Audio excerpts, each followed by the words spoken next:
It's game कैसे आप सभी लोग, आपका स्वागत है मेरे चैनल में एडवेंचर लवर्स में। आज हमारी राइड ऐसे मन गई आरपीआर ग्रुप के साथ, और यहाँ पर हमें दरिया में आपको दिखाता हूँ।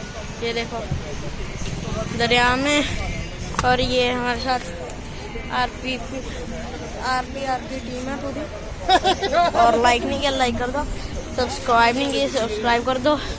और फिर हमने और भी लोधी माजरा जाना है फुटबॉल का कुछ करने के लिए, मुझे तो नहीं पता, पर हम दरिया में बोट देख रहे हैं। और एक अंकल को बुलाया हूँ, बताते हैं कौन से हैं ये बर्ड्स। आपने लाइक नहीं किया लाइक करो, सब्सक्राइब नहीं किया सब्सक्राइब भी कर देना। चलो फिर हम आपको रास्ते पे मिल लेंगे। तो अभी तो हम ये देख लेते हैं, फिर आपको रास्ते में मिलेंगे। ठीक है, हम मिलते हैं रास्ते में। चलो ओके।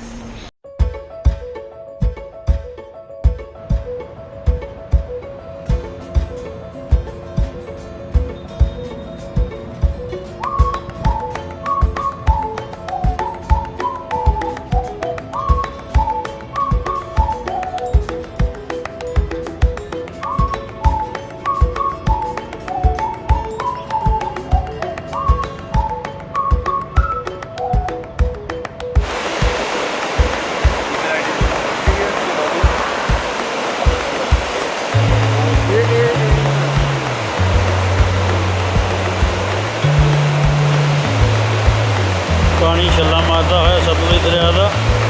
सतलुज दरिया के विच आ पंछी धुप का आनंद माणते हुए।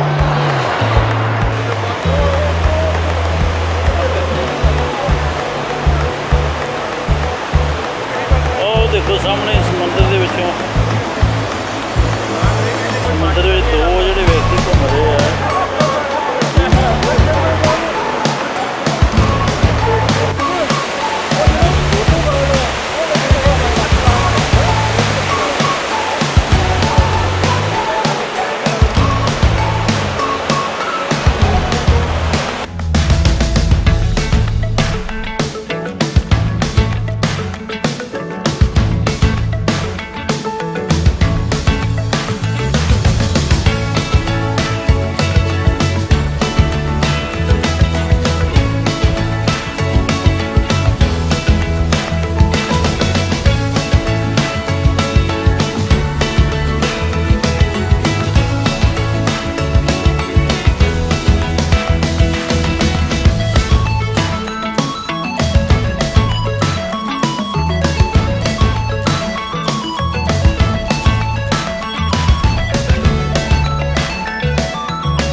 दिखा रहे हैं माइग्रेटरी लोग जोड़े ਵੱਖ-ਵੱਖ देशों के तो रोपड़ के सतलुज दरिया के उत्ते आउंदे ने।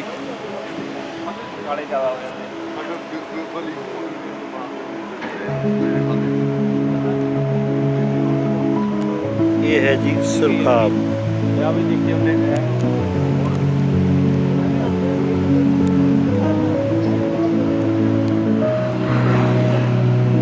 ये सुरखाब पंछी है।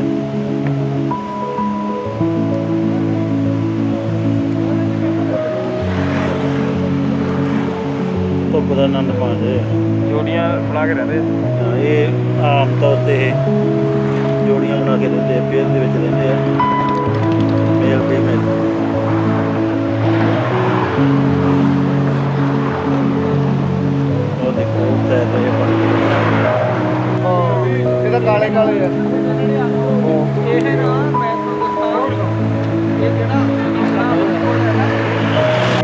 ਦਿਖਾਓ ਇਹਨਾਂ ਨੂੰ। ਉਹ ਯਾਰ ਜਸਪ੍ਰੀਤ ਵੀਰ ਹੁਣ ਜਿਹੜਾ ਤੇਰਾ ਕਾਮਨ ਨੇਮ ਹੈ ਤੇ one is common name other is technical name other is zoological name local local ਪੂਰਾ ਜੋ ਜਿਹੜਾ ਨੈਚੁਰਲ ਨੇਮ ਆ ਤੁਹਾਡਾ ਲੂਨਾ ਲੂਨਾ ਲੂਨਾ ਤੇ ਉਹ ਵੀ ਹੈ ਕਾਗਾ ਯਾਰ ਪੁੱਛਾ ਲਾ